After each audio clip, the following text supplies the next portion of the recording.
ローウォーズファンの皆様、おはようございます。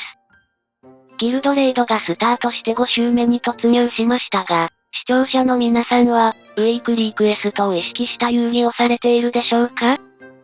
多くの視聴者様は、週末のイベント開始を意識して、金曜日だけは午前11時以降に遊戯を開始するなど、イベントタスクやデイリークエストを意識した遊戯をされていると思います。それと同じように、ギルドレイドに関連したウィークリークエストにも、注意すべきいくつかのポイントがあるので、それについてお話をしようと思います。まず最初に、ウィークリークエストが更新される曜日と、その時間をご存知でしょうか？実は、ウィークリークエストの更新時間を知らないと、J の木の枝と、上昇の戦闘のレベルアップに関するウィークリークエストを達成できなくなる可能性があるので、注意が必要となるのです。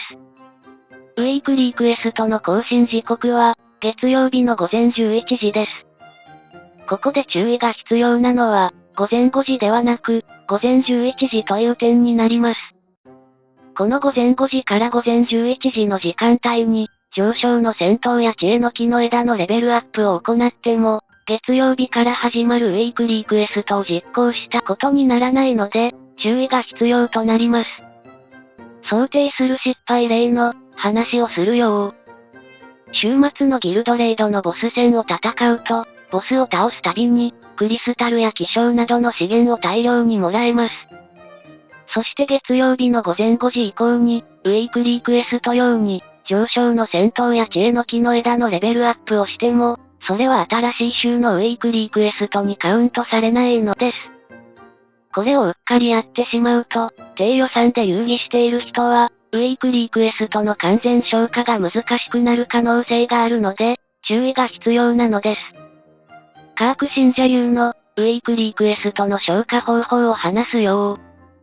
カーク信者の場合、ウィークリークエストを消化する際は、必ずこの画面の、やってみる、ボタンを押してから、ヒーローのレベルアップをするようにしています。このことを、違った言葉で表現すれば、ギルドレイドのレベルアップボタンは、やってみるボタン経由でしか押さない、ということになります。どうして、やってみるボタン経由でしか、上昇の戦闘や知恵の木の枝をレベルアップしないの？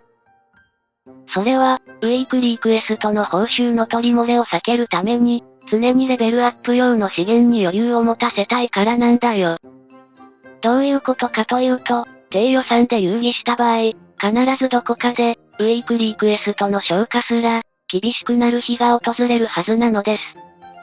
しかしながら、その時期がいつになるか全く想像できないため、今は1週間に3回しか、J の木の枝のレベルアップボタンを押さないということです。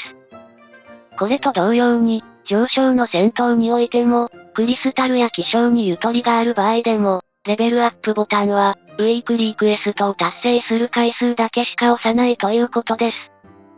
このカーク信者のやり方は、取り越し苦労に終わる可能性もあるけど、ウィークリークエストすら達成できなくなるなんてちょっと悲しすぎますから、今は慎重に資源を使うようにしているのです。ちなみに、このやり方を始めたのは、ギルドレイドがスタートした2週目からになりますが、今のところレベルアップ用の資源が足りないと感じたことはありません。まあ、そのうち何かの資源が極端に不足するような状況に陥るはずなんだけど、それがどの資源なのかわかるまで様子見だよ。低予算で遊戯した場合、将来的に不足すると思われる資源としては、永遠の種と、古代の知恵のクリスタルなんじゃないかなと、カーク信者は予想しています。視聴者様の考えをコメント欄で教えていただけたら幸いです。それでは、今回も動画を最後までご視聴していただき、ありがとうございました。